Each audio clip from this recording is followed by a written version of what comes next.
नमस्कार, total health में आप सभी का स्वागत है। मैं हूं किरण भारद्वाज। कहने को है बातें कई, हजारों है अल्फाज मेरे, बस कोई सुनने वाला तो हो। दर्द में है कई बातें कहने को, खामोशियां भी कुछ बयां करती हैं, बस कोई सुनने वाला तो हो। हम सभी को एक अच्छे सुनने वाले की तलाश रहती है। सुनने की शक्ति एक बेहद अद्भुत देन है जो हमें प्रकृति से मिली है। इसीलिए आवश्यकता है कि अपनी हियरिंग पावर को यानी श्रवण शक्ति को सहेज कर रखा जाए। कई ऐसे कारक हैं जो सुनने की क्षमता को प्रभावित कर सकते हैं और बधिरता या हियरिंग लॉस का कारण बन सकते हैं।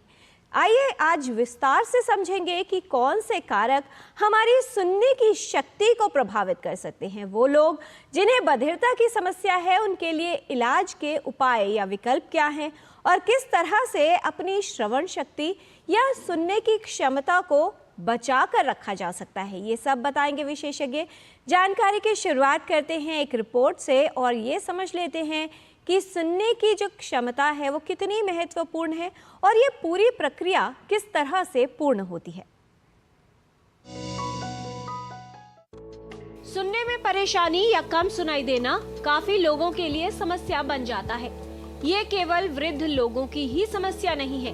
इस समस्या से पीड़ित 35% लोग 60 वर्ष से कम आयु के होते हैं। सुनने में परेशानी कई कारणों से उत्पन्न हो सकती है। सुनने की प्रक्रिया कान और मस्तिष्क के तालमेल से पूर्ण होती है। कोई भी ध्वनि कान में प्रवेश कर कान के पर्दे से टकराती है और कंपन उत्पन्न करती है। ध्वनि तरंगे कॉक्लिया में पहुंचती है और सेंसरी हेयर सेल से टकराकर विद्युतीय तरंगों में बदल जाती है। फिर कॉक्लिया नर्व से मस्तिष्क में पहुंचती है और मस्तिष्क इनकी पहचान करता है। कान के 3 भाग होते हैं, बाहरी भाग, मध्य और आंतरिक भाग। कान के मध्य या आंतरिक भाग में समस्या हो तो सुनने में परेशानी हो सकती है। सुनने की शक्ति के कम होने या उसे खो देने के खतरे को कई कारक बढ़ाते हैं। हम दिन भर में कई तरह की आवाजें सुनते हैं, लेकिन क्या आप जानते हैं कि अधिक देर तक तेज आवाज में रहने से सुनने की क्षमता पर असर होता है। कान में बजने या कुछ गूंजने की आवाज जो आती जाती रहती है, बहरेपन का शुरुआती संकेत हो सकती है। यदि आपको अक्सर लोगों की बात सुनने में परेशानी होती है, आप दूसरों को बात बार बार दोहराने और जोर से, स्पष्ट या धीमी गति से बोलने के लिए कहते हैं, रेडियो या टीवी की आवाज आपको बढ़ानी पड़ती है, तो आपके लिए सुनने की जांच करवाना और एक विशेषज्ञ से परामर्श लेना आवश्यक है। सुनने की क्षमता को बेहतर रखने के लिए और सुनने में परेशानी की समस्या से बचाव के लिए सावधानी रखना आवश्यक है। अपनी श्रवण शक्ति को लेकर सावधान और सतर्क रहें, जिससे सुनने में परेशानी की समस्या की संभावना को कम किया जा सके। किरण भारद्वाज, डीडी न्यूज। जो सुनना चाहो तो बोल उठती हैं खामोशियां भी, और न सुनना चाहो तो दिल की सदा भी सुनाई नहीं देती। आवश्यकता इस बात की है कि यदि सुनने की कोई समस्या हो रही है तो उसकी पहचान जल्द हो, क्योंकि इलाज के कई विकल्प उपलब्ध हैं, लेकिन वो तभी कारगर सिद्ध हो सकते हैं जब समस्या की पहचान होकर व्यक्ति जल्द से जल्द एक विशेषज्ञ तक पहुंचे। आज कानों की समस्याओं की बात करने के लिए विशेषज्ञों को हमने यहाँ स्टूडियो में बुलाया है, जो आपको विस्तार से बताएंगे कि सुनने की शक्ति कितनी महत्वपूर्ण है, किन कारकों से प्रभावित होती है, कौन से हैं वो लक्षण जिनसे आप ये पता कर सकते हैं कि कहीं ना कहीं आपकी सुनने की क्षमता प्रभावित हो रही है, और यदि ऐसा है तो ऐसे में आपको करना क्या है। विशेषज्ञों का खास पैनल है हमारे साथ, उनका परिचय हम आपसे करा दें। आज के डिस्कशन में शामिल हैं doctor Rakesh Kumar, professor and head otorhinolaryngology and HNS, all India institute of medical sciences, more than 30 years of experience. His interests are facial plastics, rhinoplasties and cochlear implant, laryngotracheal stenosis. आप बहुत समय से काम कर रहे हैं जागरूकता के लिए। He has been president of Association of Otorhinologists of India, chairperson of committee of MHD, ear, nose and throat surgery, Instrument Sectional Committee at BIS, Secretary, Facial Reconstructive Cosmetic Surgeons of India. He has started many new facilities, cochlear implant program at AIIMS, Bhubaneswar and many other reputed hospitals. Workshops on facial plastics, rhinoplasties, otology and many more. More than 50 research papers in peer-review national and international journals, life member, Association of Otorhinologists of India and many other reputed societies related to ENT.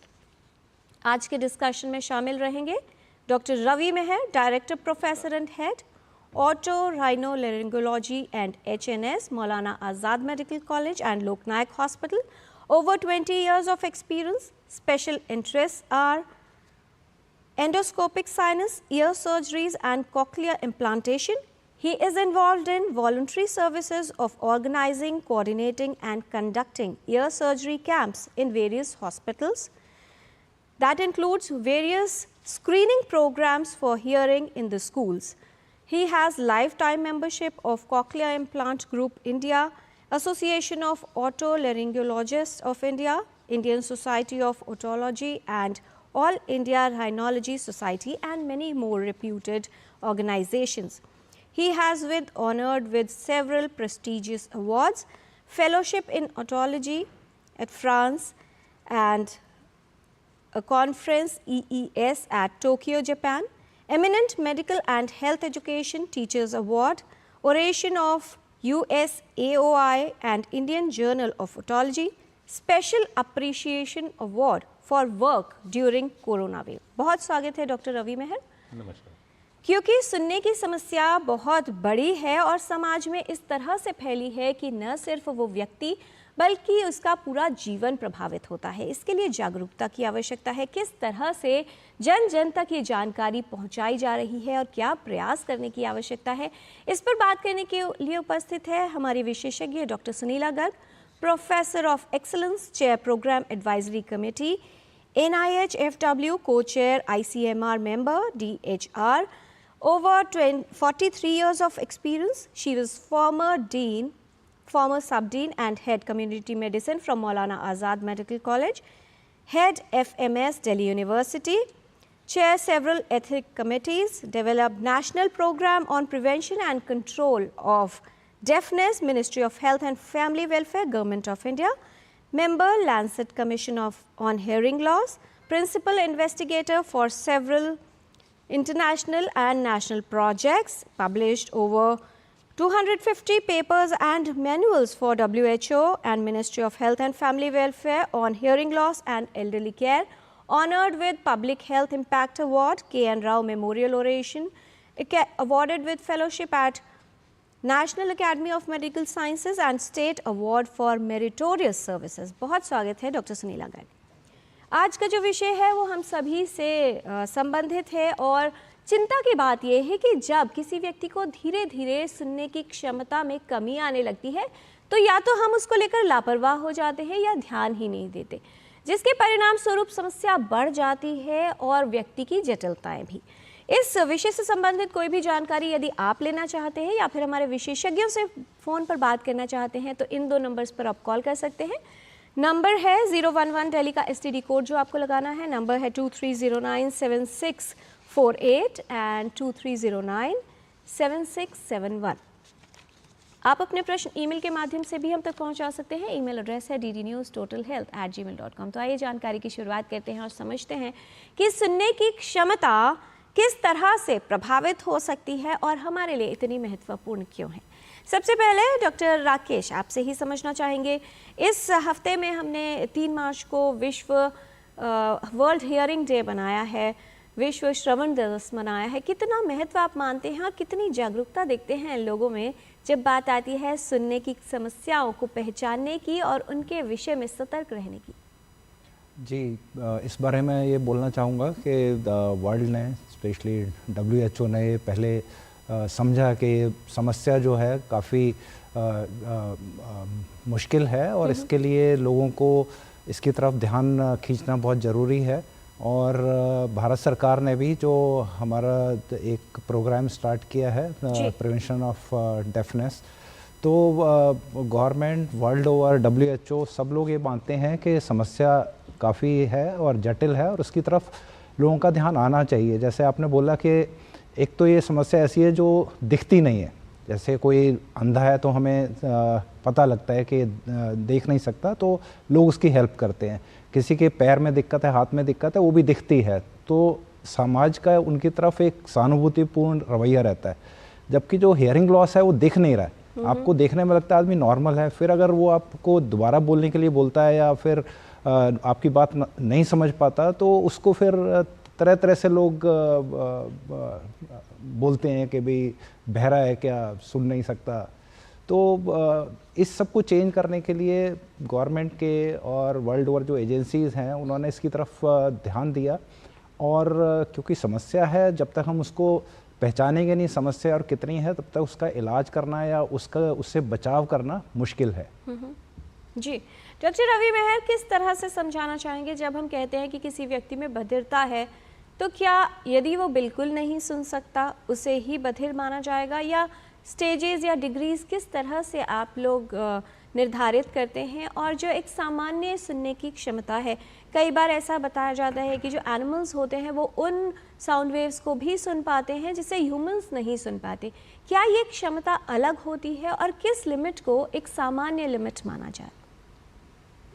तो जो WHO ने एक hearing test और उसके results के according degree of hearing loss को हमने define किया है जी। तो अकॉर्डिंग टू WHO अगर कोई व्यक्ति 25 डेसिबल 0 से 25 डेसिबल तक वो सुन पा रहा है साउंड को तो उसको हम नॉर्मल मानते हैं, और 25 से 40 डेसिबल को हम माइल्ड हियरिंग लॉस मानते हैं, 40 से 60 को मॉडरेट, 60 से 80 डेसिबल तक अगर वो सुन रहे हैं तो उसको हम मॉडरेटली सीवियर हियरिंग लॉस मानते हैं, और अगर कोई 80 डेसिबल तक की आवाज़ को नहीं सुन पा रहा है तो हम उसको सीवियर हियरिंग लॉस मानते हैं। तो ये कैटेगरी हमें बनाई गई है WHO के द्वारा, और हम हियरिंग लॉस को चेक कर सकते हैं ऑडियोमेट्री के।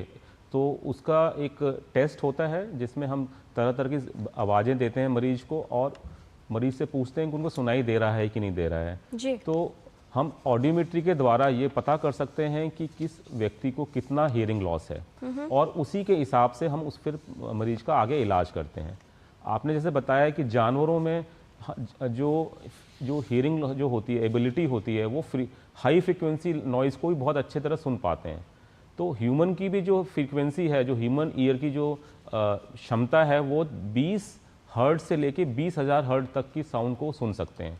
लेकिन अगर सेफ लिमिट कही जाए डॉक्टर रवि तो वो क्या होगी? तो बेसिकली जब जो छोटे बच्चे होते हैं उनकी हियरिंग बहुत अच्छी होती है, वो हाई फ्रीक्वेंसी साउंड को सुन सकते हैं। जैसे जैसे हम बड़े होते हैं वैसे वैसे ये हमारी क्षमता कम होती जाती है, और करीब 60 साल की उम्र तक आते आते हमारी क्षमता जो है स्पीच फ्रीक्वेंसी, जिस फ्रीक्वेंसी पे हम बात करते हैं, वो भी अफेक्ट होती है, जिसकी वजह से हमें सुनने में दिक्कत हो सकती है।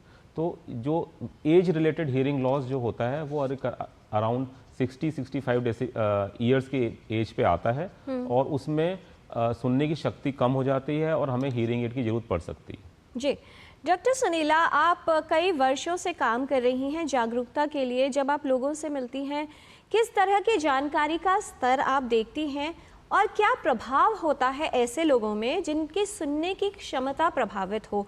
क्या ये प्रभाव सिर्फ न सुनने तक या कान तक ही सीमित होता है?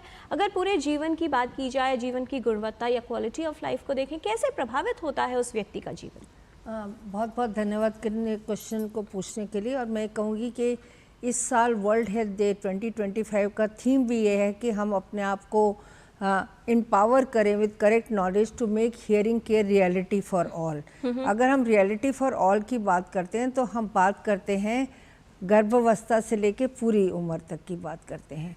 तो बेसिकली हमें सबसे पहले तो सबको जागरूकता फैलाने की क्यों हो सकता है ये हियरिंग लॉस। तो अगर हम गर्भावस्था की बात करें तो अगर एक प्रेग्नेंट वुमन है, गर्भवती महिला है, उसको अगर कोई कंसैंग्यूनस मैरिज है, जेनेटिक प्रॉब्लम्स हैं या फिर रूबेला सिंड्रोम है, congenital rubella syndrome, fever with चट्टे वगैरह के साथ, रैशेस के साथ में, या फिर उसकी डिलीवरी के दौरान बच्चे को बर्थ एस्फिक्सिया होता है और धीरे धीरे हम आगे बढ़ते जाते हैं, बच्चों में डिस्चार्जिंग ईयर्स होते हैं, या फिर एडोलेसेंट्स की बात करें, आजकल हम देखते हैं स्मार्टफोन्स का प्रचार बहुत ज़्यादा है और नॉइस बहुत ज़्यादा मात्रा में है, जैसे कि डॉक्टर रवि ने भी अभी बताया कि क्या हमारी सुनने की क्षमता है करके। और आगे आगे अगर हम चलते जाएं तो उसके बाद में विमेन भी अगर बेसिकली ध्यान ना दें अपना, तो वो एक इम्पॉर्टेंट मुद्दा है। और दूसरा, जागरूकता में हमें ये फैलाना ये बहुत ज़रूरी है कि कोई भी ऐसा नहीं है व्यक्ति बचपन से लेके बुढ़ापे तक जो कि इसका शिकार नहीं हो सकता, यानी कि from paediatrics to जीरियाट्रिक्स।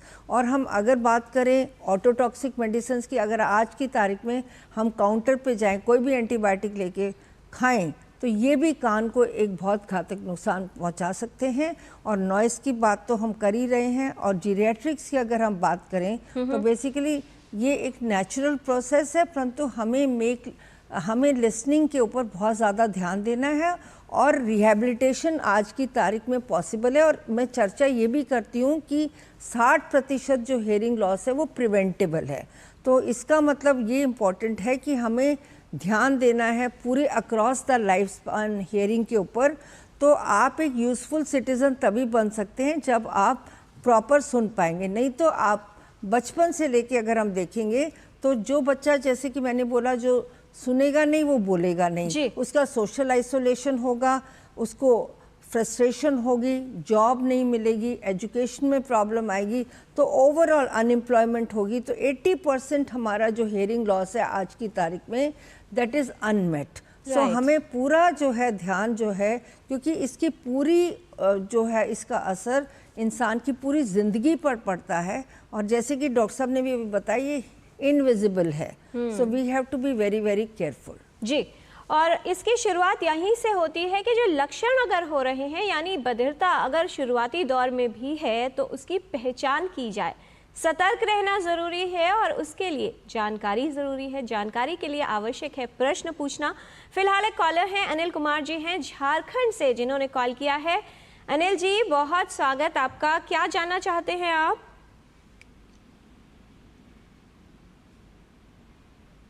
Anil ji, अपने टीवी की आवाज़ कम कर दें और हमारी आवाज़ सुन पा रहे हो तो सवाल पूछें। अनिल जी से शायद हमारा संपर्क टूट गया है। डॉक्टर राकेश, जब हम कारणों की बात करते हैं, हमारा जो पूरा यह है उसके कई भाग होते हैं। कहाँ कहाँ पर कहीं जटिलता हो तो सुनना प्रभावित हो सकता है, और वो कौन सी अवस्थाएं हैं जिसके अंदर अगर एक बार हियरिंग लॉस हो गया है, उस कारण को दूर कर दिया जाए तो समस्या दूर हो जाएगी? जी, जैसे आपने बिगनिंग में बताया कि कान के 3 हिस्से होते हैं। कान का बाहरी भाग, जिसमें कि कान जो बाहर से दिख रहा है, कान की कैनाल, फिर कान का मध्य भाग जिसमें कि 3 छोटी छोटी हड्डियां होती हैं, और उसके बाद कान का अंदर वाला हिस्सा जिसमें कि कॉकलिया, जिसको शंख के आकार की एक बोनी कैनाल होती है, और उसके बाद हियरिंग नर्व। जी, तो जो WHO ने स्टडी की थी इंडिया में, जिसमें ये पाया गया करीब 15% जो कारण हैं सुनने के, वो कान के बाहरी हिस्से में मैल की वजह से हैं। तो बड़ा सिंपल सा उसका ये है कि आप ENT सर्जन के पास जाएं, वो कान का मैल को साफ़ कर देंगे और उसके बाद आपकी सुनाई ठीक हो जाएगी। करीब जो 10% जो हेयरिंग लॉस के कारण थे वो एज रिलेटेड हैं जी, कि जैसे जो लोग 50 साल 60 साल से ऊपर हैं, ये पाया गया है कि 60 साल से ऊपर जो लोग हैं उनमें 60% लोगों को हेयरिंग लॉस पाया गया है। तो उसमें भी बड़ा सिंपल है कि उसमें हेयरिंग एड हैं, असिस्टिव डिवाइसेस हैं जो आपको डॉक्टर देंगे और उससे आप सुन पाएंगे और रोज़मर्रा का काम आराम से कर पाएंगे। जी, बताएं। जी, इसके अलावा जो बच्चों में पाया गया कि कान के इन्फेक्शन, जिसको कहते हैं कि कान बहने लगा, पर्दे में सुराख हो गया, या हड्डी में, कान की हड्डी में बीमारी है, वो करीब 5% लोगों में है। इसके अलावा करीब 0.7% लोगों में जन्म से जो हियरिंग लॉस है वो पाया गया है। तो जो सिर्फ कान के भीतरी हिस्से में जो दिक्कत है, जो कि हियरिंग एड से नहीं ठीक हो सकती, उस केस में कॉकलियर इम्प्लांट की ज़रूरत है। करीब हिंदुस्तान में करीब 90 से पहले कोई ऐसा तरीका नहीं था कि हम ऐसे बच्चों के लिए कुछ कर पाएँ। तो हम कहते थे साइन लैंग्वेज सीखे और कोई काम सिखाइए, लेकिन अब हिंदुस्तान में भी बड़ा इजीली अवेलेबल है कॉकलियर इम्प्लांट। अगर हम उन्हें अर्ली डिटेक्ट करें और उसके लिए कॉकलियर इम्प्लांट करें ट्रेनिंग के बाद, तो बच्चे नॉर्मल सुनेंगे और नॉर्मल बोलेंगे। जी, तो विकल्प कहीं है, आवश्यकता है कि समस्या को पहचान लें और सही तरीके से उसका इलाज जान लें विशेषज्ञों से कि क्या है। बहुत सारे ईमेल्स हमारे पास आ गए हैं डॉक्टर रवि। दिनेश जी का एक प्रश्न है, संजय जी का एक और प्रश्न है। दोनों यही जानना चाहते हैं कि कान में कुछ घंटी बजने की आवाज़ आती है। संजय जी कह रहे हैं कि जो इनका हियरिंग है वो 2 डेसिबल बताया गया है। क्या कारण हो सकते हैं अगर घंटी जैसी या रिंगिंग साउंड कान में आती है? जो रिंगिंग साउंड है, जो कानों में जो झंझनाहट या घंटी की जो आवाज़ आती है, उसका एक कारण हियरिंग लॉस हो सकता है। तो ऐसे मरीजों को नाक कान गले के विशेषज्ञ के पास जाके अपना हियरिंग असेसमेंट कराना चाहिए। तो हियरिंग असेसमेंट में कई बार ये देखा गया है कि उनको हियरिंग लॉस होता है, उसकी वजह से कानों में आवाज़ें आ रही हैं। और एक ये अर्ली साइन हो सकता है आपको कि नॉइज़ इंड्यूस हियरिंग लॉस का कारण का। तो नॉइज़ से बहुत ज़्यादा अगर आपके कान प्रभावित हैं, तो पहला जो लक्षण है वो कानों में आवाज़ें और कानों में घंटियाँ जैसी टिनाइटस की शिकायत हो सकती है। और इसको आप हल्के में ना लें और हमें हमेशा जाके कान की सुनाई की जांच करा के देखना चाहिए कि क्या प्रॉब्लम है, और शोर से हमें बचना चाहिए, नॉइज़ से हमें बचना चाहिए। कह तो रहे हैं डॉक्टर रवि, लेकिन अगर आजकल के यंगस्टर्स को देखा जाए या तकरीबन बहुत सारे लोग दिन भर हैंड्स फ्री के साथ ब्लूटूथ वाले ईयरफोन्स यूज़ करते हैं, हेडफोन्स का प्रयोग काफ़ी बढ़ गया है। आमतौर पर म्यूज़िक ही सुनते हैं और उसके जो लेवल्स हैं वो काफ़ी ज़्यादा होते हैं। क्या इस तरह के कुछ आंकड़े हैं जो हमें ये बता पाएँ कि गंभीरता कितनी है? क्योंकि उनको यही लगता है कि हम तो कुछ ही घंटों तक सुन रहे हैं, तो प्रभाव किसी और पर होगा, हम पर नहीं होगा। तो ये जो हम बहुत तेज़ वॉल्यूम में म्यूज़िक या मूवीज़ अपने डिवाइसेस में, पर्सनल डिवाइसेस में देखते हैं, उसकी वजह से बहुत कानों को नुकसान पहुंच सकता है। और अकॉर्डिंग टू WHO जो हमारा 2050 तक almost 1/4 of the our world population will be affected by noise induce hearing loss. So it is going to be a epidemic of hearing loss. And इसका जो मुख्य कारण ये है कि हम जो अपने पर्सनल डिवाइसेस हैं, म्यूज़िक डिवाइसेस और फ़ोन काफ़ी देर तक हाई वॉल्यूम पे सुनते हैं ईयरफोन्स लगा के। तो इससे बचने का उपाय ये है कि हमें कम वॉल्यूम में सुनना है। इसको हम 60% रूल भी कहते हैं कि जो आपका जो नॉइज़, जो आपका जो म्यूज़िक का डिवाइस का वॉल्यूम है वो 60% से ज़्यादा ना हो। दिन में 60 मिनट से ज़्यादा आप ना सुने, और जो भी वॉल्यूम सुन रहे हैं वो 60 डेसिबल से कम हो। तो इससे हम बच सकते हैं। लगातार आप ईयरफोन्स पे बहुत हाई वॉल्यूम पे म्यूज़िक ना सुने। अगर आपको सुनना है या अगर आपको ऑनलाइन कुछ कार्य करना है लंबे समय तक, तो बीच में ब्रेक्स लें। लगातार सुनने से समस्या और बढ़ सकती है, इसलिए बीच बीच में थोड़ी देर के लिए ब्रेक लेना ज़रूरी है। और हफ्ते में एक दिन आप क्वाइट डे मनाएं। क्वाइट डे का मतलब कि उस दिन आप बिल्कुल म्यूज़िक ना सुने। तो इस तरह से अगर आप अपने कानों को यूज़ करेंगे तो आपको नॉइज़ इंड्यूस हियरिंग लॉस से बचाव रहेगा। जी, और क्योंकि ब्रेक लेना ज़रूरी है, बहुत अधिक लंबे समय तक किया गया काम समस्या उत्पन्न कर सकता है। 60-60 का रूल आपको याद रखना है। टोटल हेल्थ में भी हम यहाँ पर रुकते हैं एक छोटे से ब्रेक के लिए। उसके बाद एक कॉलर भी है और बहुत सी जानकारी लेंगे विशेषज्ञों से। सुनने की क्षमता को कैसे बचाए रखें और क्या है सुनने की समस्या होने पर इलाज के उपाय जानेंगे इस छोटे से ब्रेक के बाद। आप देखते रहिए टोटल हेल्थ।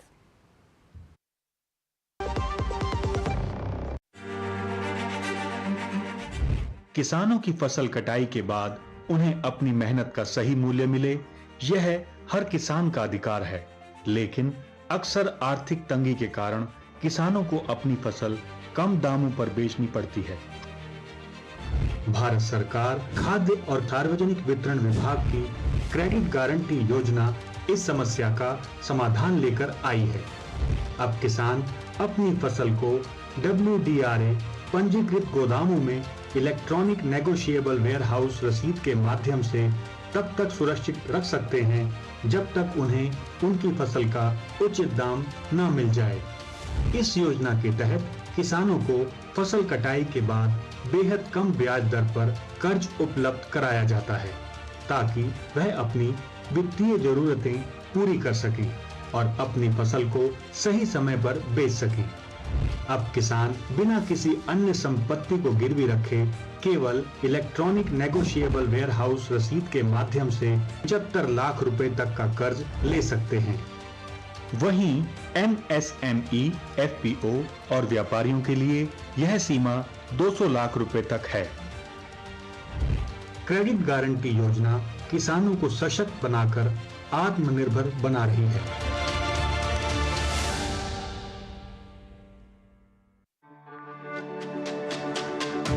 मेरी पसंद, मेरी पसंद, मेरी पसंद, मेरी पसंद, हमारी पसंद, हम सबकी पसंद। मजबूत देश का मजबूत सरिया हो गया स्टील। जो लक्ष्य चुना था समझ आने लगा है। GLA यूनिवर्सिटी, उच्च लक्ष्य की निश्चित प्राप्ति। ब्रेक के बाद टोटल हेल्थ में आपका स्वागत है। हियरिंग लॉस के विषय में आज हम टोटल हेल्थ में बात कर रहे हैं और फिलहाल एक कॉलर है हमारे साथ, उत्तराखंड से राहुल जी हैं फोन लाइन पर। राहुल जी, बहुत स्वागत आपका, पूछिए सवाल। Thank you ma'am. मैं बात करना चाहता हूँ हाई फ्रीक्वेंसी हैवी लॉस के बारे में बात करना था मैम जी। क्या ये इररिपेयरेबल है या ये रिपेयर हो सकता है? राइट।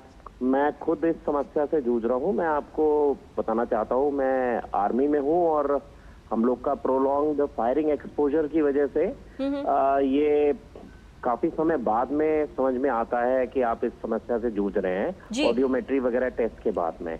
मैं ये पूछना चाहता हूँ कि ये क्या इररिपेयरेबल है या ये रिकवर हो सकता है? आपकी एज कितनी है? मैं अभी 47 हूँ मैम। 47 ईयर्स। डॉक्टर राकेश, क्या आप बताना चाहेंगे? जी, अच्छा सवाल है। और क्योंकि आर्मी में है, अगर ये आर्टिलरी में होंगे तो ज़रूर उन्होंने गन फायर किए होंगे और उसमें हियरिंग लॉस हो सकता है। एज 47 बता रहे हैं। आई होप कि इनको कोई डायबिटीज़, हाइपरटेंशन नहीं होगा। तो एक तो एज की वजह से भी हियरिंग लॉस हो सकता है, वो हाई फ्रीक्वेंसी लॉस है। इनका दूसरा था कि क्यूरेबल है या नहीं है जी।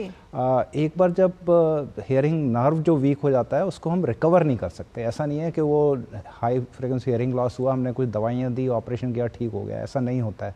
लेकिन हम इसको रिहेबिलिटेट कर सकते हैं। होता क्या है इसमें, जब हाई फ्रीक्वेंसी लॉस है तो जो व्यक्ति है उसको आवाज़ें तो आ रही हैं लेकिन साउंड की क्लैरिटी में इशू आता है। कुछ चीज़ें उसके वर्ड मिस हो जाते हैं जो समझ नहीं आते। तो जब ऐसी समस्या हो तो आप डॉक्टर के पास जाएं, वो हियरिंग टेस्ट करेंगे और उसके बाद वो यूजुअली देख के बताते हैं कि इसमें हियरिंग एड का इस्तेमाल कर सकते हैं, जो कि डिजिटल हियरिंग एड होती है। और हम पेशेंट का जो हियरिंग लॉस है उसके अकॉर्डिंगली उसको ट्यून करते हैं, उसकी सेटिंग कर देते हैं, जिसमें क्लैरिटी थोड़ी सी बेटर रहती है और उसका रोज़मर्रा का काम चल सकता है। जी, एक ईमेल भी इससे जुड़ा गया है। डॉक्टर रवि मेहर, ऐश्वर्या नेगी जी का सवाल है। वो ये कह रही हैं कि जो इन्फेंट्स होते हैं, नवजात शिशु होते हैं, उनमें सुनने की क्षमता का ध्यान रखने की कितनी आवश्यकता है। और उन्होंने ये भी बताया है कि कई बार जब पार्टीज़ में लेकर जाते हैं छोटे बच्चे को तो वहाँ पर बहुत लाउड म्यूज़िक चल रहा होता है। ऐसे में बच्चे को किस तरह से बचाया जा सकता है? तो ये बहुत अच्छा सवाल है। तो जो छोटे बच्चे होते हैं उनका जो हियरिंग टेस्ट होता है वो बहुत मुश्किल होता है। उसके लिए कुछ टेस्ट हम कर सकते हैं। जो बच्चे जन्म के टाइम पे उनका एक टेस्ट कर सकते हैं, उसको कहते हैं हम OE। तो अगर OE टेस्ट बच्चा पास कर लेता हो तो उसको हमें ये समझ में आता है कि बच्चे की हियरिंग नॉर्मल है जी। ठीक है। अगर वो OE टेस्ट पास नहीं कर पाता है तो हम बच्चे को एक और टेस्ट कराते हैं जिसको हम कहते हैं बेरा। छोटे बच्चों का हियरिंग टेस्ट जो है वो बहुत इम्पॉर्टेंट है, क्योंकि अगर बच्चा सुनेगा नहीं तो वो बोलना भी नहीं सीखेगा, और अगर वो बोलना नहीं सीखेगा तो वो जन्म से ही मूक और बधिर बन जाएगा। डॉक्टर रवि, अगर बच्चे के मान लीजिए हियरिंग नॉर्मल है लेकिन अगर बच्चे को बाहर लेके गए, बहुत तेज साउंड हो, कैसे उसको अवॉइड किया जा सकता है? उसके लिए तो ये है कि आपको जहाँ पे शोर है उससे आप दूर रहें। स्पीकर, जैसे अगर लाउड म्यूजिक चल रहा है तो स्पीकर्स के सामने ना खड़े रहें और बच्चे को बहुत तेज आवाज़ से दूर रखें।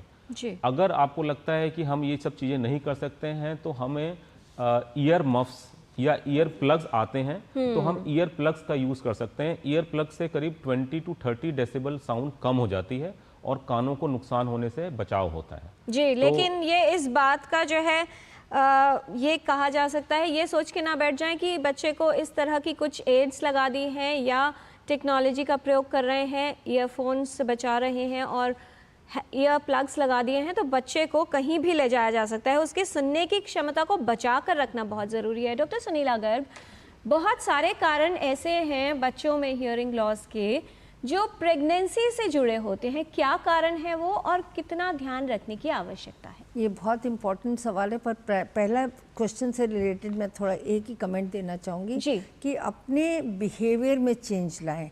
देखिए, बच्चा है वो और बच्चे के लिए पूरी ज़िंदगी आगे पड़ी है, तो थोड़ा सा माँ बाप को भी अपने आप को इस तरीके से प्रिपेयर करना चाहिए कि हियरिंग बहुत इम्पॉर्टेंट है और हम ऐसी जगह पे जाना, जैसे कि डॉक्टर रवि ने बहुत इम्पॉर्टेंट बताया कि हम जाना अवॉइड करें। और जहाँ तक आपका सवाल है कि प्रेगनेंसी में कैसे बचा जा सकता है, सबसे पहली बात तो गवर्नमेंट ऑफ इंडिया का बहुत इंपॉर्टेंट प्रोग्राम है maternal and child health programme, जो कि आयुष्मान आरोग्य मंदिर पर भी है। 2 लाख हमारे आयुष्मान आरोग्य मंदिर है और वहाँ पे गवर्नमेंट ऑफ इंडिया ने एक इम्पॉर्टेंट स्टेप उठाया रिगार्डिंग हियरिंग केयर ऑल्सो। तो जहाँ तक प्रेगनेंसी का सवाल है, एक तो मदर को मिनिमम 4 एंटीनेटल चेकअप्स ज़रूर कराने चाहिए और हमारी आयुष्मान आरोग्य मंदिर से आशा, आंगनवाड़ी वर्कर्स, ANMs भी पूरा ध्यान रखती है और पूरा ये केवल उन्हीं के लिए नहीं है, ये हमारी गांव की महिलाओं के लिए, हमारी अर्बन शहरी महिलाओं के लिए और ऊंचे तबके की, सभी तबके की महिलाओं के बहुत आवश्यक है कि वो बेसिकली इम्पॉर्टेंट है कि वो एंटीनेटल चेकअप के लिए जाएं। और प्लस उनको कोई भी लक्षण हो, जैसे कि मैंने आपको बताया कि जेनेटिक काउंसलिंग बहुत ज़रूरी है और साउथ इंडिया में हमारी जेनेटिक काउंसलिंग क्यों ज़रूरी है, क्योंकि अगर हम दक्षिण हिस्से में देखें भारत के, वहाँ पे मैरिजेस बिटवीन फैमिली मेम्बर्स बहुत कॉमन है। उसकी वजह से बहुत हमारे बच्चे होते हैं जो कंजेनाइटली मेलफॉर्म पैदा होते हैं और हियरिंग प्रॉब्लम भी होती है। और एक प्रॉब्लम जिसको हम बोलते हैं रुबेला, जो कि अगर प्रेग्नेंट वुमेन को अफेक्ट करता है तो बच्चों में कंजेनाइटल रुबेला सिंड्रोम होता है करके, जिसमें इम्पॉर्टेंट है हियरिंग की क्षमता बहुत ज़्यादा अफेक्ट होती है। तीसरी जो है हमारे यहाँ पे महिलाएं जो हैं, अब तो बहुत ही अच्छा हो गया, हमारे पास में जननी सुरक्षा योजना है, महिला हमारी अस्पताल में जाके डिलीवर करती है जहाँ पे उसको सेफ डिलीवरी मिल जाती है। परंतु अगर वो घर में करती है, जो कि नहीं करना चाहिए, वो बच्चे को बर्थ एस्फिक्सिया हो सकता है, यानी कि उसमें ऑक्सीजन की कमी होती है, वो उसका हियरिंग भी अफेक्ट करती है। तो इसलिए बहुत ज़रूरी है प्रेग्नेंट वुमेन, जच्चा बच्चा दोनों की जांच होनी चाहिए और उसके बाद में हमारा टीकाकरण शुरू होगा, जिसके बारे में हम चर्चा करेंगे, जो कि बहुत ही अहम है। अगर टीकाकरण नहीं होगा तो भी बच्चा इन्फेक्शंस का शिकार हो सकता है। राइट, तो बहुत आवश्यकता है कि अपनी धारणाओं को बदली जाए, क्योंकि बहुत सारी सोच ऐसी होती है जो बाधक बनती है या तो समस्या के समाधान ढूंढने में या फिर उनकी पहचान में। आइए जान लेते हैं कि क्या है ऐसी कुछ सोच और विशेषज्ञों से ये समझेंगे कि इन बातों में सच्चाई कितनी है। पहली बात, डॉक्टर राकेश, सुनने की क्षमता कम होना बढ़ती उम्र का सामान्य लक्षण है, बहुत से लोग ऐसा मानते हैं।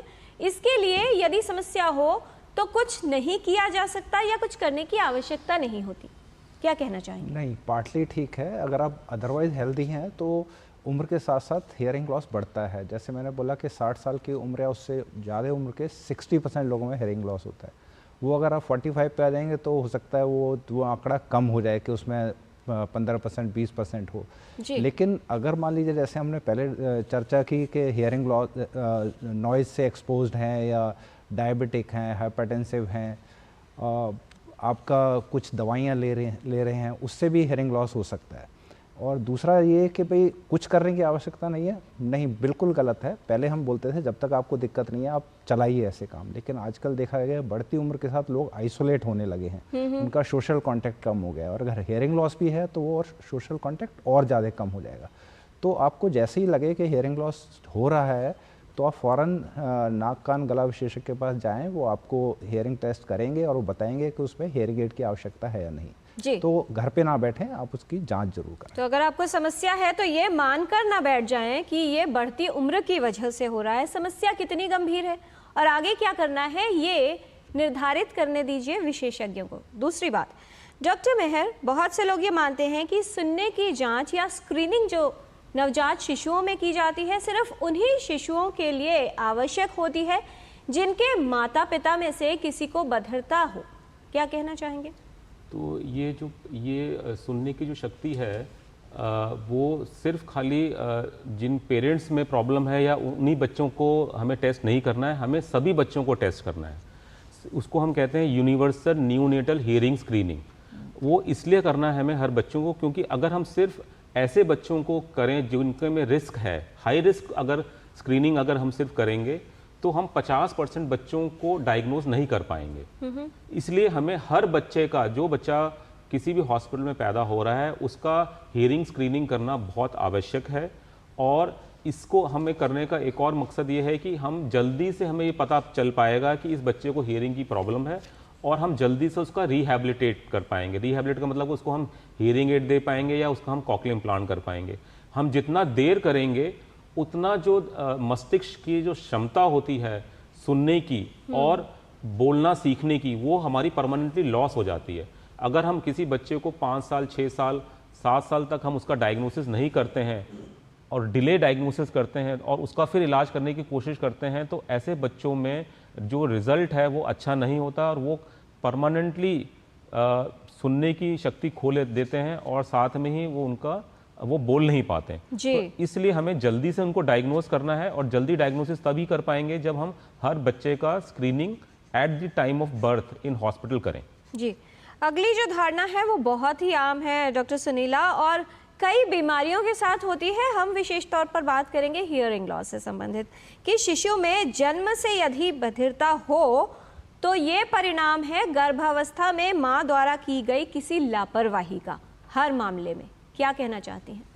देखिए, बेसिकली मैं कहना चाहूँगी कि जैसा कि हमने लापरवाही तो तभी होती है कि बेसिकली आपने प्रॉपर एंटीनेटल चेकअप नहीं कराया या फिर आप डिलीवरी के लिए नहीं गए। और मैं ये कहूँगी कि कोई भी दवाई खरीद के खा लेना प्रेगनेंसी के दौरान में, ये डॉक्टर की सलाह से जो नेसेसरी मेडिसिन है वही लेनी चाहिए। आम तौर पे अपने डॉक्टर ना बने और डॉक्टरी सलाह लें, तो ये बहुत ज़रूरी है। और डिलीवरी को जैसे कि मैंने बताया अस्पताल में ही जाके कराएं ताकि वहाँ पे आपको डॉक्टरी सुविधा मिलेगी, बच्चे की भी देखभाल होगी, तो ये बहुत आवश्यक है। तो ये मैं कहना चाहूँगी। तो बच्चों का बचाव, अगर हम न्यूबॉर्न्स की बात करें, डॉक्टर साहब ने अभी बात भी करी है, न्यूबॉर्न हियरिंग स्क्रीनिंग ये इंपॉर्टेंट स्टेप है, परंतु उससे पहले स्टेप्स हैं मदर की जेनेटिक काउंसलिंग या फैमिली की काउंसलिंग होनी चाहिए। That is very important. Second part is regular checkup और तीसरा है आप करेक्ट जगह पे डिलीवरी करें। जी, लेकिन फिर भी अगर समस्या है तो क्या हर मामले में माँ पर ही दोष डाला जाए या कारण वहीं से होता है? फैमिली काउंसलिंग बहुत ज़रूरी है। तो इसके लिए हमें केवल मदर एक डिसीजन मेकर नहीं है। आज की हम देखें, ये हमारा अभी भी हम कहेंगे पुरुष प्रधान देश है, तो फैमिली को लेके अवेयरनेस पूरी परिवार की होनी चाहिए। क्योंकि आज भी देखा जाता है कि परिवार में बड़े सदस्य डिसाइड करते हैं कि कहाँ महिला जाए, कि वो एंटीनेटल चेकअप के लिए ना जाए कि ना जाए। तो ये बहुत ज़रूरी है पूरी जागरूकता का फैलाना, ताकि वो समय से अपना, एंड इसमें मैं कहूँगी कि प्रीनेटल एक चेकअप है वो भी बहुत ज़रूरी है कि वो गर्भावस्था के लिए कितनी प्रिपेयर्ड है। तो इस पीरियड में बहुत सारी जानकारी उनको देनी है। और पर्टिकुलरली अगर हम हियरिंग से रिलेटेड बात करेंगे तो वहाँ पे जेनेटिक काउंसलिंग का बहुत इंपॉर्टेंट रोल है और सारा वहीं से उसकी प्रिपेयर्डनेस गर्भावस्था के लिए हमें करी जानी चाहिए। जी, बहुत सारे ईमेल्स हमारे पास हैं। डॉक्टर रवि मेहर, एक प्रश्न है राकेश जी का, राकेश दुग्गल जी हैं, वो ये पूछ रहे हैं कि क्या ऊंचा बोलने से भी कानों के सुनने की क्षमता पर असर होता है?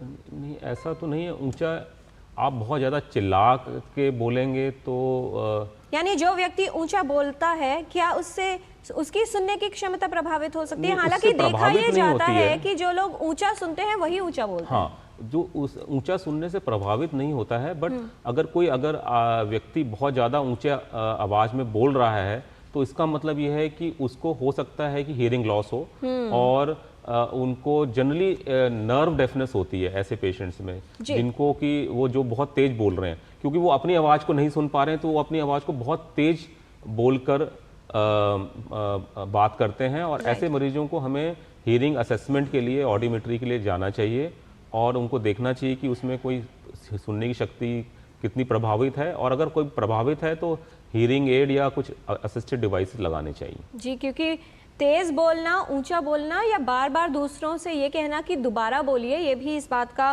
संकेत हो सकता है कि व्यक्ति की हियरिंग या सुनने की क्षमता प्रभावित हो रही है। बहुत ध्यान देने की ज़रूरत है। फिलहाल मिस्टर सहगल है हमारे साथ दिल्ली से फ़ोन लाइन पर। स्वागत आपका, क्या जानना चाहते हैं? जी नमस्कार। मेरे फादर, उनका एज 84 है, तो वो जलंधर में है। मैं फोन पे बात करता तो उनको फोन पे एक ही बात 10 बार बोलो तब सुनता है, और पर्सनली भी जब हम उनसे बात करते हैं और 5-6 बार बोलने पे हल्का सा समझते हैं। तो और जो कान पे लगाने वाली मशीन है वो अक्सर इधर उधर रख के भूल जाते हैं और उनको कंफर्टेबल नहीं लगती। तो इसके लिए क्या सजेशन हो सकता है, और किस तरह का हियरिंग एड आता है, या कोई ऐसा भी तरीका है जिससे बिना मशीन के या किसी और डिवाइस से उनका हियरिंग इम्प्रूव हो और उनको कान में लगाने की जरूरत ना पड़े? राजेश जी, कार्यक्रम देखते रहिए क्योंकि अब हम इसी मुद्दे पर आने वाले हैं। डॉक्टर राकेश, क्या कहना चाहेंगे? 84 इयर्स के हैं इनके पिताजी, और अक्सर या तो हियरिंग एड्स को रखकर भूल जाते हैं। कुछ और इजी सॉल्यूशन आप बता सकते हैं, कैसे गाइड करना चाहेंगे इन्हें? कॉमन समस्या है और मुश्किल समस्या है। तो पहला तो ये है कि ऐसा देखा गया है जो लैंडलाइन है उससे क्लैरिटी थोड़ी सी बेटर मिलती है, क्योंकि उसमें इतना हाई फ्रिक्वेंसी वाला नहीं आता जितना कि मोबाइल फ़ोन में आता है। दूसरा ये है कि कुछ असिस्टेड डिवाइसेस आती हैं जो फ़ोन के ऊपर भी अटैच हो सकती हैं, जिससे कि जो फ़ोन से आवाज़ आ रही है वो थोड़ी सी एम्पलीफाई होकर आएगी।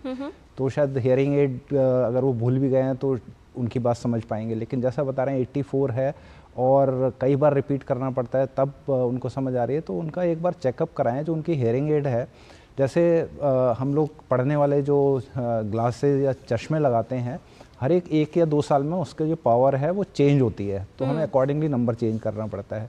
सेम बात हियरिंग एड के साथ है। ऐसा नहीं है कि आपने 5 या 6 साल पहले हियरिंग एड ली और उस वक्त काम कर रही थी और अभी भी काम करेगी। तो उसकी कई बार ट्यूनिंग या सर्विसिंग की ज़रूरत होती है। पहले आप जहाँ से मशीन खरीदी है उनके पास जाएँ और चेकअप कराएं कि मशीन ठीक से काम कर रही है नहीं कर रही, और अगर काम कर रही है तो उससे कितना फ़ायदा मिल रहा है मरीज़ को।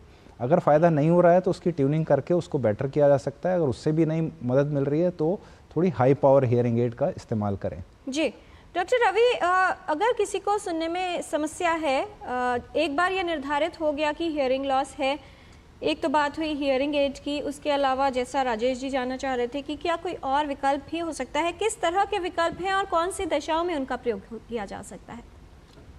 तो अगर सपोज किसी मरीज को हियरिंग एड से फ़ायदा नहीं हो रहा है और हियरिंग लॉस बहुत ज़्यादा है, वो इतना ज़्यादा है कि अगर हम high powered hearing aid use कर रहे हैं उसके बावजूद मरीज को फ़ायदा नहीं हो रहा है, तो हम कॉक्लियर इम्प्लांट कर सकते हैं। कॉक्लियर इम्प्लांट अभी जो है हम बच्चों में ज़्यादा करते हैं।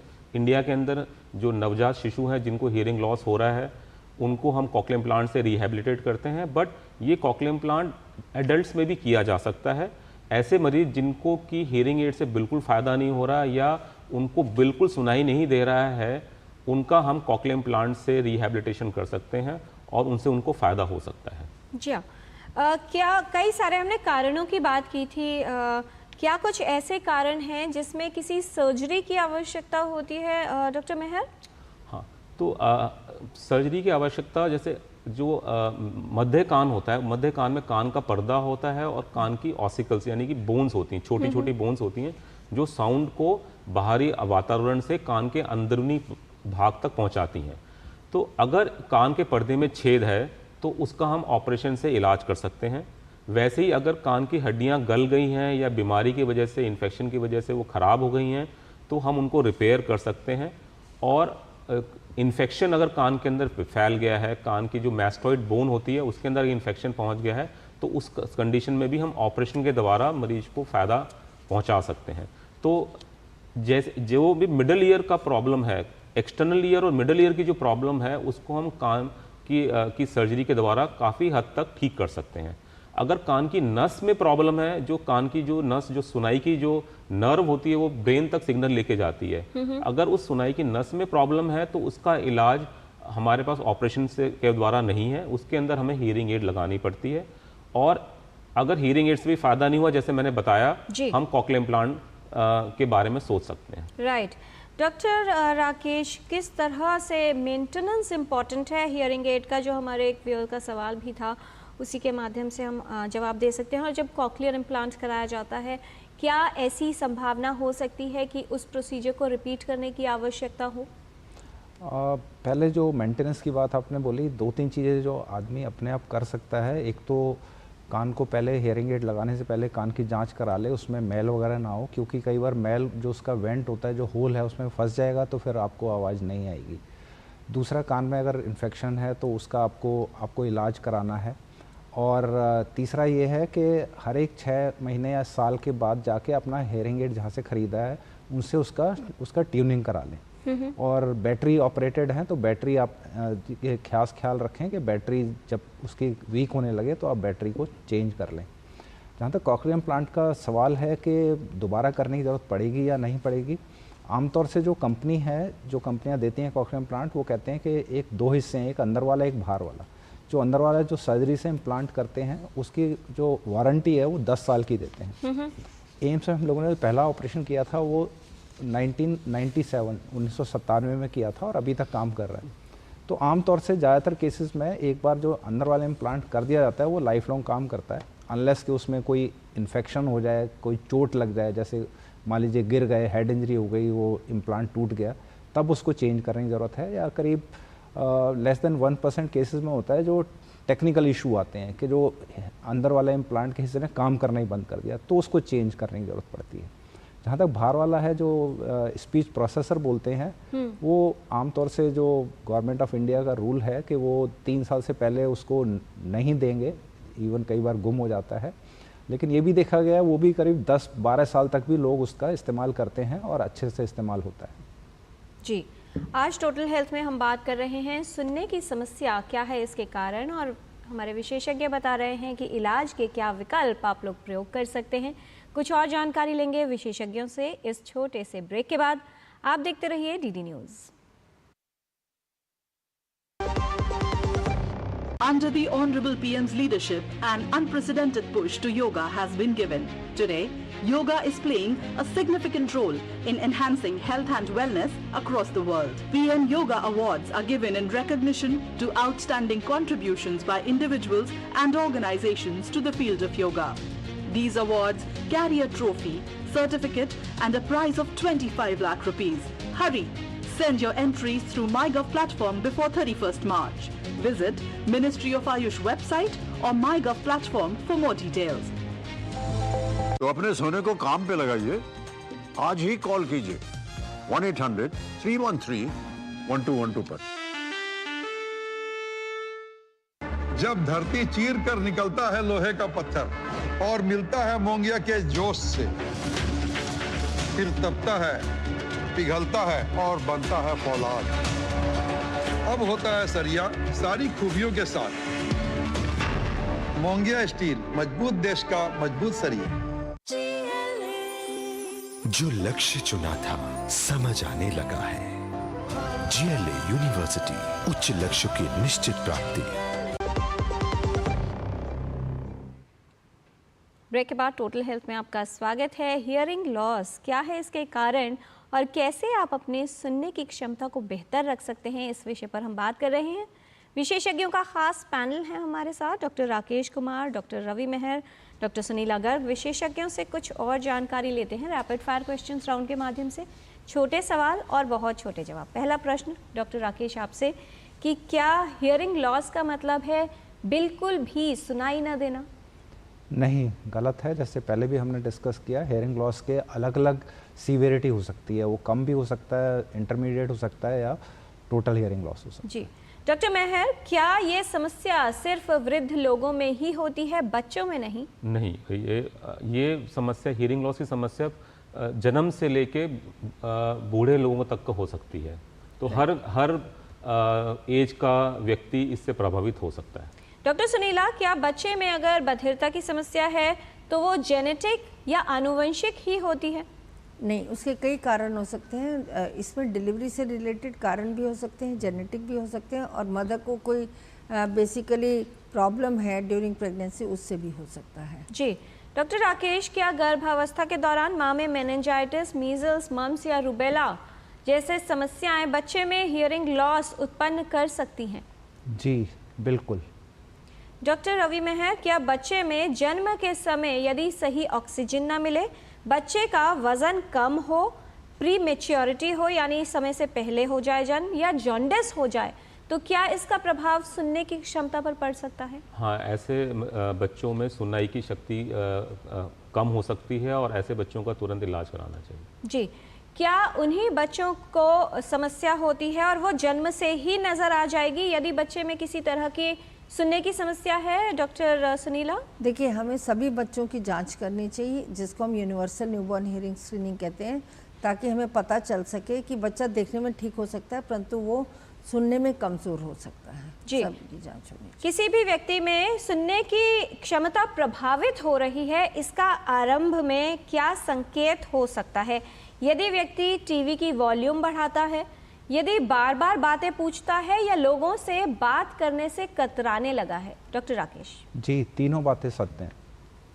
डॉक्टर रवि मेहर, क्या जो लोग तेज आवाज में कई घंटों तक म्यूजिक सुनते रहते हैं, धीरे धीरे उनकी भी सुनने की क्षमता प्रभावित होगी, या फिर वो जो बहुत अधिक शोर वाले इलाकों में रहते हैं? हाँ, तो दोनों स्थितियों में सुनने की शक्ति प्रभावित हो सकती है और इसको हम नॉइज़ इंड्यूस हियरिंग लॉस कहते हैं, इसलिए हमें शोर और नॉइज़ से बचना चाहिए।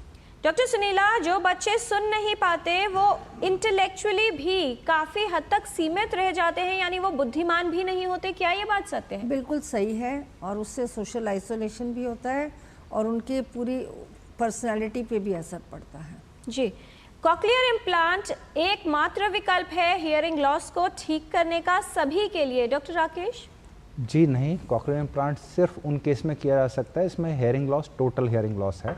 बाकी में हम लोग कई बार दवाइयों से या कई बार ऑपरेशन से इलाज कर सकते हैं। जी, अगर बच्चे में जन्म से ही या शिशु के अंदर अगर हियरिंग लॉस है तो उसकी आयु बढ़ने का इंतजार किया जाए, क्योंकि बहुत से प्रोसीजर नवजात शिशुओं में नहीं किए जा सकते? डॉक्टर मेहर नहीं, हमें जो भी बच्चे जिनमें हमें ये लगता है कि इसकी सुनाई की क्षमता कम है, उनका तुरंत इलाज कराना चाहिए, उनका तुरंत डायग्नोसिस होना चाहिए और तुरंत इलाज कराना चाहिए और उनको रिहैबिलिटेट करना चाहिए। अदरवाइज वो पूरी तरह से मूक और बधिर बन जाएंगे। जी, डॉक्टर सुनीला, अपने कानों को साफ कराना, उसमें तरह तरह की चीज़ें डालना जैसे तेल या बहुत कुछ, कानों के स्वास्थ्य को अच्छा रखने के लिए प्रभावशाली होता है?